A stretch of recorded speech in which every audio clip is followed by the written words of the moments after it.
register.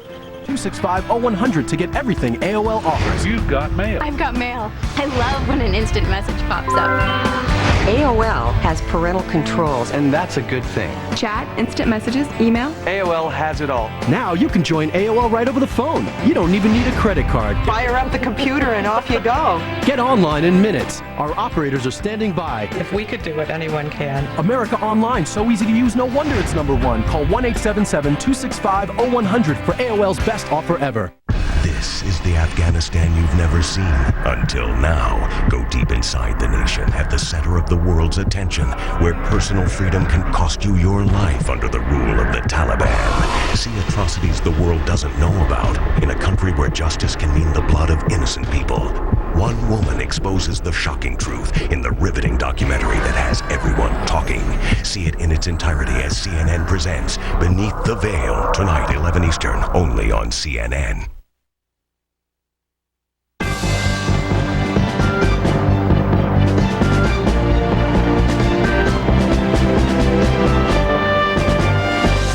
Good afternoon, I'm Martin Savage in New York. And I'm Catherine Calloway at the CNN Center in Atlanta. We begin this hour with the latest developments from Afghanistan, Washington, and New York. Taliban officials say their forces fired on an unidentified plane flying over the capital of Kabul today, but did not hit it.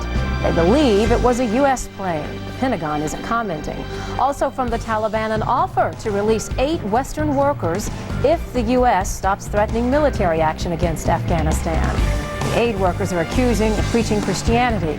The White House reiterated there would be no negotiations with the Taliban. The president also warned that, quote, time is running out for the Taliban to give up Osama bin Laden. In neighboring Pakistan, demonstrators took to the streets of several cities vowing to defend the Taliban and Osama bin Laden. They also denounced their government's support of the U.S. coalition against terrorism. And Defense Secretary Donald Rumsfeld is back home after a whirlwind 3-day trip through the Middle East and an unplanned stop in Turkey. His mission, to shore up support for the international coalition against terrorism. And there is a change of perspective today at the site of one of the terrorist attacks. The Federal Emergency Management Agency is ending its search and recovery effort at the World Trade Center. FEMA will continue providing other assistance. Now let's take you back to Pakistan, where CNN's Nick Robertson has been keeping track of what the Taliban are doing and saying. Nick?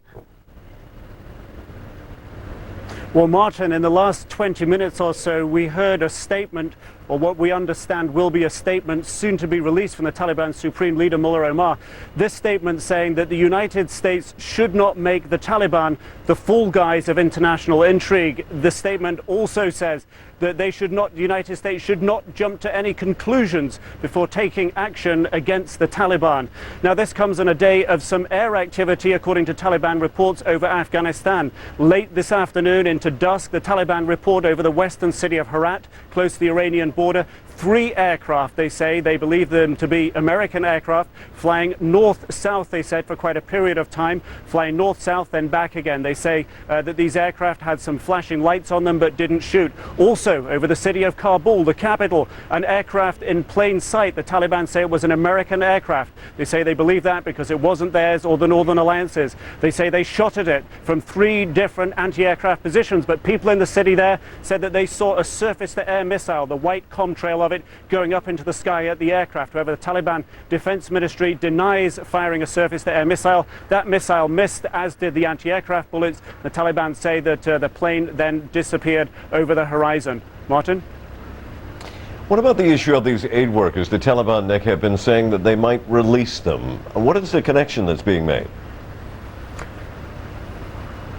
Well, it's a very tight connection. Essentially, the Taliban saying, we will release those 8 aid workers, 2 Americans, 4 Germans and 2 Australians, if, as they say, the United States stops its propaganda against the people of Afghanistan. Now, the Taliban are saying that the people of Afghanistan are hearing all this propaganda, that they're going to be attacked, and they're very afraid, they say. The people have gone out into the countryside, into the villages. Some of this we know to be true. However, the Taliban say there's a bad humanitarian situation in Afghanistan, and these people need to be allowed to come back to their homes.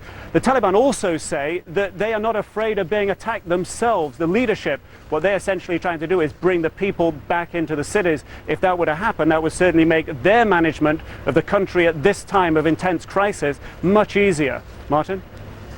CNN's Nick Robertson in Islamabad. Thank you very much for the update. Catherine? Well, the response from the Bush administration has been the same since the terror attacks. No discussions, no negotiations with the Taliban. And President Bush is spending this weekend at Camp David. CNN White House correspondent Kelly Wallace joining us from nearby. Kelly, any response from the White House in light of the Taliban's offer? Yes, a very quick response, Catherine, and it is that there will be no negotiation, that it is time for action, not words. Administration officials saying the Taliban leaders know President Bush's demands. They include turning over Osama bin Laden and his associates and also immediately releasing those 8 Western aid workers. So the message from the White House, no discussions, no negotiations. We also heard something else today, Catherine, from President Bush. In his weekly radio address, he gave the clearest indication yet that some military action against the Taliban might not be too far away. The Taliban has been given the opportunity to surrender all the terrorists in Afghanistan and to close down their camps and operations. Full warning has been given, and time is running out. Now, the president, who left for Camp David yesterday afternoon, spent 45 minutes chairing another video teleconference meeting with his National Security Council team. Defense Secretary Donald Rumsfeld, just back from a 5-nation trip, attended that meeting, we understand, but from Washington. Condoleezza Rice, the president's national security advisor, and CIA Director George Tenet, some of the officials joining the president at the presidential retreat. And one other thing President Bush tried to do in his weekly radio address, something he's been doing day after day, to make the case that this campaign is not against the people of Afghanistan, not against any religion, but against a regime which Mr. Bush says harbors terrorists. Our enemy is not the Arab world. Many friendly Arab governments are themselves the targets of extremist terror. Our enemy is not Islam, a good and peace-loving faith that brings direction and comfort to over 1 billion people, including millions of Americans. And our enemy is not the people of any nation, even when their leaders harbor terrorists. Our enemy is the terrorists themselves and the regimes that shelter and sustain them.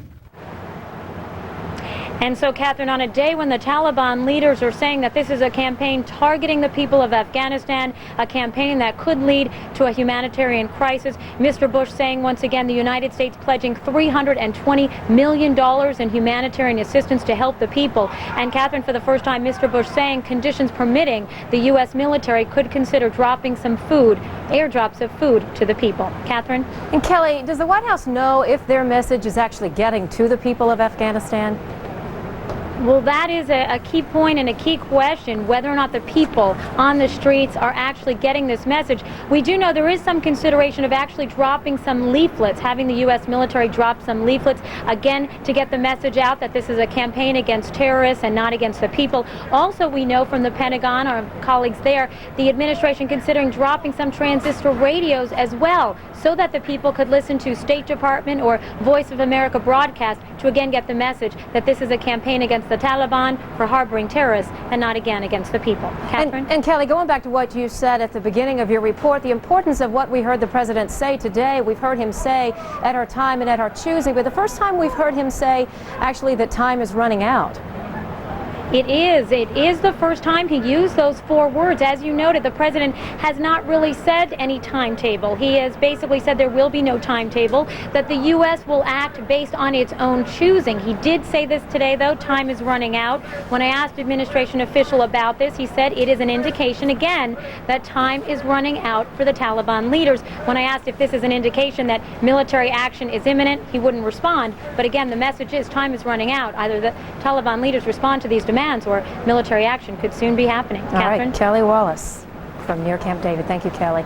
And as we mentioned, the Defense Secretary is now back in Washington. He's been to the Middle East to secure support for America's war on terrorism. Standing by at the Pentagon now is CNN's Kathleen Cope with the very latest from there. Kathleen? Catherine, Defense Secretary Donald Rumsfeld returned to the Washington, D.C. area before dawn this morning and then headed shortly thereafter to the White House to brief President Bush via video conference on his trip. And the consensus here is that it was indeed a success, particularly in the Secretary's next to last stop in the former Soviet Republic of Uzbekistan. During his 3-hour visit there, Rumsfeld was able to get a commitment to allow U.S. planes, helicopters, and troops to use one of the southern air bases for humanitarian humanitarian purposes such as food drops and rescue operations.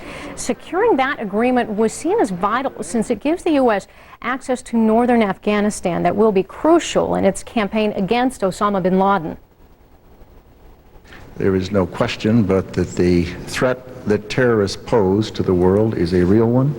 It's an immediate one, and it's one that can be dealt with only by taking the effort to the terrorists and to the countries that harbor them. That being the case, it's going to take the cooperation of nations all across the world, and certainly the support that's been provided is deeply appreciated. I would underline the remarks made by the President. Not living in the immediate area here, needless to say, we benefit not only by the cooperation but also by the insights and the perspectives that the President offered. Pentagon officials have told CNN that 1,000 light infantry troops, U.S. light infantry troops, are expected to arrive in Uzbekistan by Friday in order to provide security at that airfield. We are also hearing, though, that important signals were sent by the president, President Islam Karimov, the Uzbekistan president, saying that his country, while his country isn't quite ready yet to allow U.S. troops to stage offensive attacks from his country into Afghanistan, he has not ruled that out. And while Defense Secretary Rumsfeld says that there is no quid pro quo involved here, that it is thought that perhaps with assurances of U.S. economic assistance, some security guarantees, that picture could change.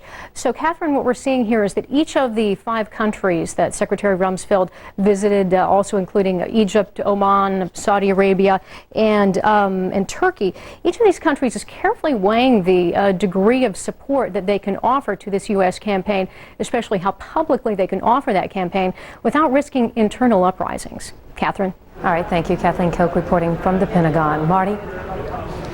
British Prime Minister Tony Blair is heading back to London after a coalition-building mission to Pakistan and India. Blair left India today following a meeting with Prime Minister Vajpayee. Earlier this week, he met with top officials in Pakistan. His diplomatic mission was also aimed at diffusing tensions between India and Pakistan, which now maintain an uneasy truce. With some perspective on the international politics of coalition building, we turn to our guest in San Francisco. He is Amin Tarzi of the Monterey Institute of International Studies. Mr. Tarzi is an expert on the Middle East and Central Asia. He is also an American citizen of Afghan origin and a former U.S. Marine. Good afternoon to you. Thanks very much. There were a lot of things we could talk about with that kind of background. Good morning. Let me ask you this first and foremost. This coalition building, how strong do you think the coalition is at this particular point, especially amongst the Islamic nations? Basically, there are 2 types of assistance and 2 types of support. Some of them are vocal, some will not be vocal. I think countries such as Saudi Arabia will not, should not be expected to give their vocal support. They will, of course, condemn terrorism, and they may even indeed help our efforts to either dislodge the Taliban or bring in peace into Afghanistan, but they don't want to be shown or seen as supporting an invasion or even an attack against an Islamic country being conducted from their soil. Turkey may be a different issue because Turkey has openly said that they will support, and the Turkish government has a different viewpoint to this. But within the Arab countries, I think, and I think Secretary Rumsfeld wisely said that we should not be expecting Saudis to be very vocal on this issue.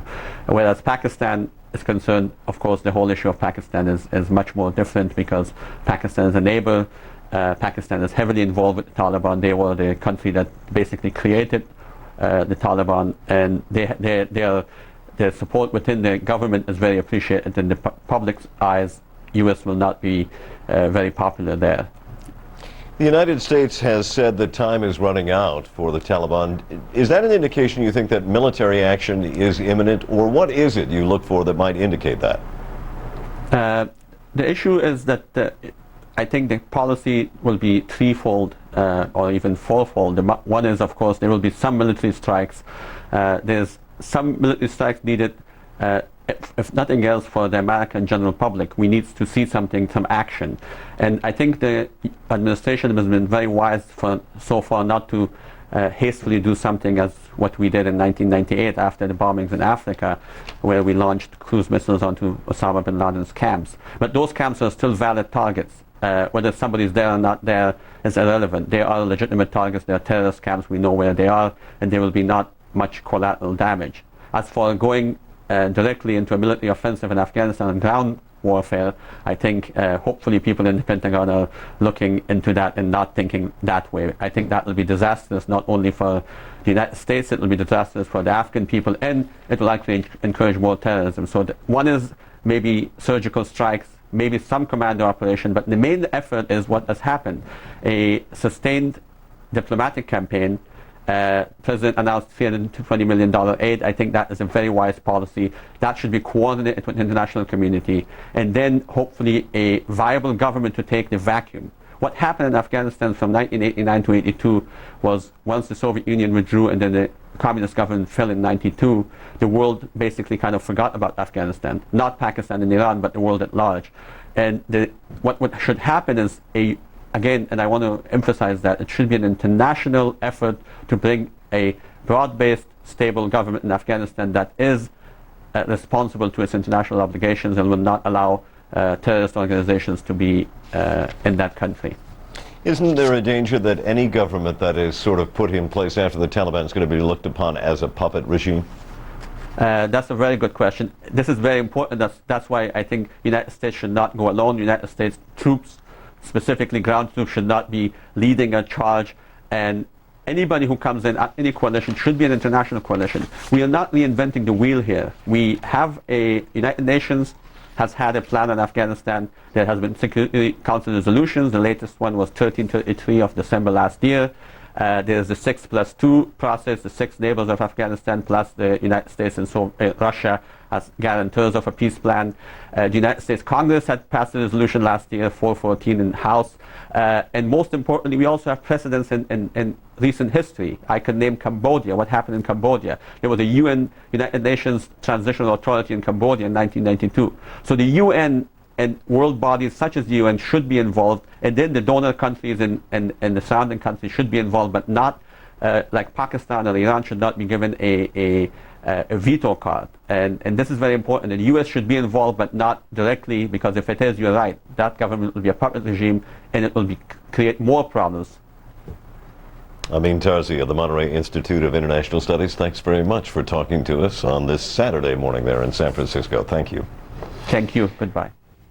Up next, the investigation. We'll review the evidence against Osama bin Laden and his operatives. And then, live from Afghanistan, on the road with refugees, and how the Northern Alliance is doing in its fight against the Taliban.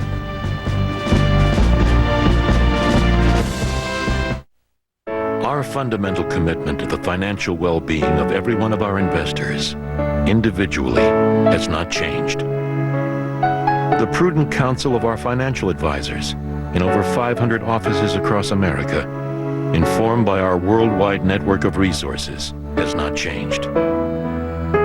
The strength and dedication of all of us at Morgan Stanley has not changed and will not change. In a world that changes by the minute, turn to CNN Headline News. Keep an eye on the future with updates on America's new war. The United States is beginning to show its military muscle. While you focus on today with the latest in business, technology, weather, and sports. And the NFL's request to play the Super Bowl. In a changing world, we're here when you need us. CNN Headline News. News 24/7.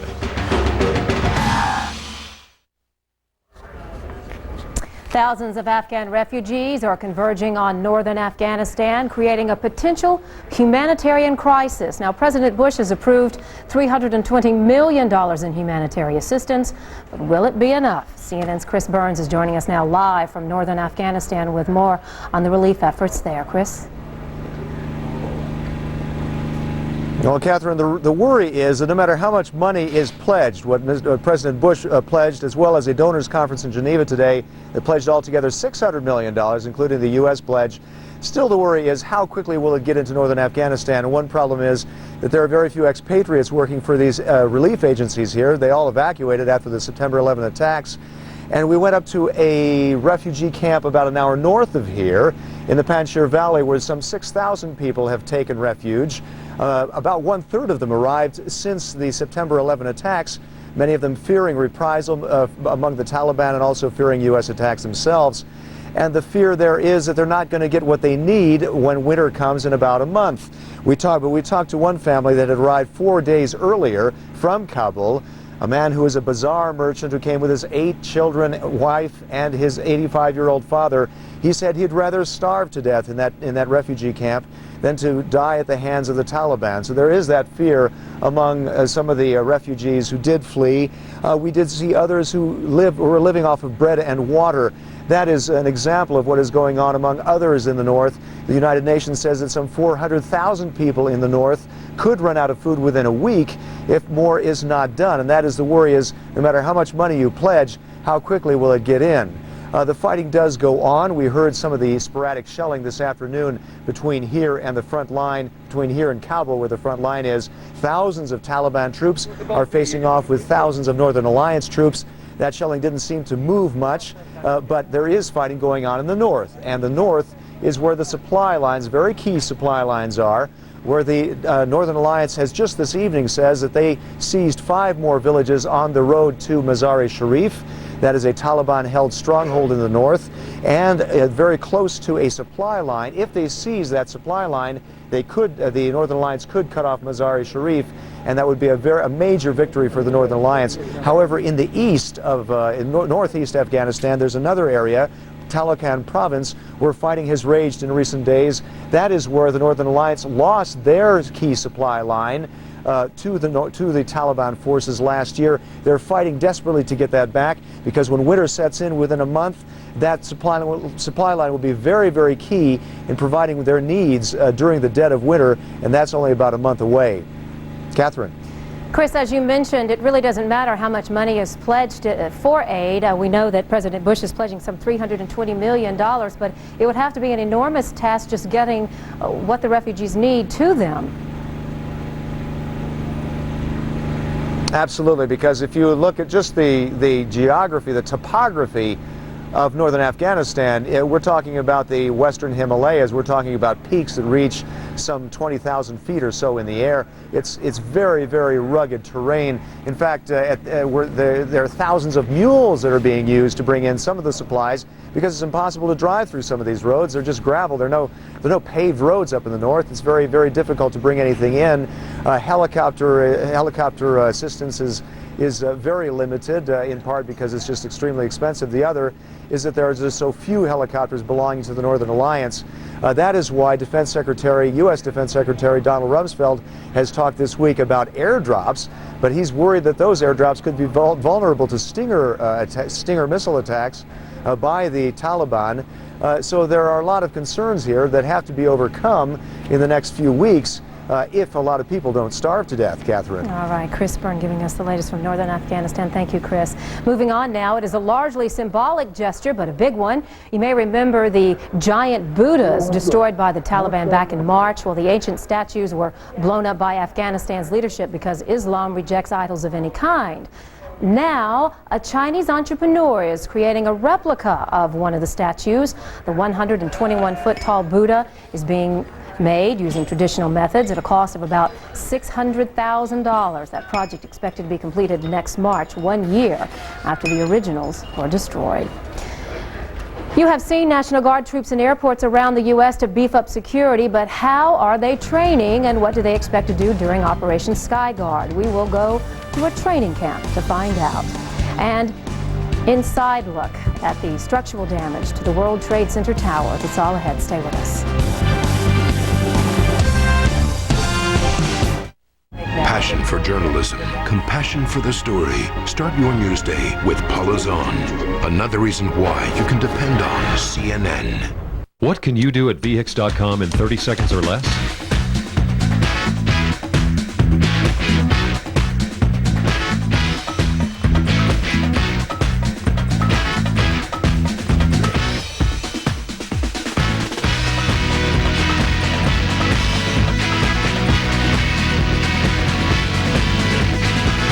And you didn't even break a sweat. VIX.com. Roadmap to the automotive world. Oh, how you love your car. That's why you take it to Jiffy Lube. Last year, we changed 12 million quarts of oil in the Northwest, serviced 117,000 transmissions, and replaced 1.6 million quarts of antifreeze. We always review and print the service history of your vehicle so you can make informed decisions to protect its warranty and do the best for the life of your car. Change for the better every 3,000 miles with Jiffy Lube. This is CNN. The investigation of Osama bin Laden has been wide-ranging, difficult, and certainly complex. And it's far from over. CNN's Eileen O'Connor fills in some of the blanks. U.S. allies say the evidence presented by the Bush administration is solid. The conclusion? Osama bin Laden and his al-Qaeda network planned, sponsored, and executed the September 11th attacks. There's no serious doubt, in my mind, that bin Laden organized these atrocities. A summary prepared by the British government says bin Laden himself asserted he was preparing a major attack on America. Close associates of bin Laden were told to return to Afghanistan by the 10th. Known associates were naming the date for action as on or around September 11th. Investigators learned one of bin Laden's closest associates was responsible for the detailed planning. But the specific evidence proving bin Laden guilty of involvement in these attacks is missing. The British government insisting it is too sensitive to release. U.S. officials are likewise mum. I'm not in a position to verify or deny allegations like that. The summary presented in the United Kingdom largely compares the modus operandi of the September 11th suspected hijackers with that of earlier terrorists linked to al-Qaeda. Their dress, Western, no beards, no suspicions. They were just there in jeans, sneakers, regular American. They spoke very well American. And then there's the years of flight training and calculated moves from city to city, apartment to apartment. Some of the hijackers described as friendly. He was telling jokes. He had fun. I can't believe when you have a mission like this that you have fun in your life. Such meticulous planning involving people willing to die, officials say, matches attacks on the USS Cole and the U.S. embassies in Kenya and Tanzania. Not mentioned in the summary, testimony from previous terror trials and investigations of alleged associates of bin Laden, revealing pilot training and the use of planes in terror activities.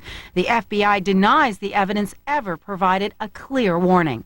The FBI had no warnings about any hijack plots. But investigative sources say there was evidence linking some of the suspected hijackers to other previous attacks. Evidence that's far easier to read after September 11th and tie to other parts of the puzzle. But too late for too many. Eileen O'Connor, CNN, Washington. Now, today's Taliban anti-aircraft fire over Kabul may have been directed at a drone aircraft. That's an unmanned spy plane. We're going to take now a look at two possibilities that could have been involved in this incident. Well, first of all, there's the Predator. Once again, this is an unmanned aircraft. It operates at about 26,000 feet, but normally it's operating at about 10 to 15,000 feet range. That, of course, makes it an easy target for anti-aircraft attacks. It has on board, in the nose of the aircraft, a color video camera, as well as other cameras on board. It has infrared capability to look through clouds and haze. It can work through the night as well. It has a 400 nautical mile range. And another thing that makes it an effective tool is that it has an incredible endurance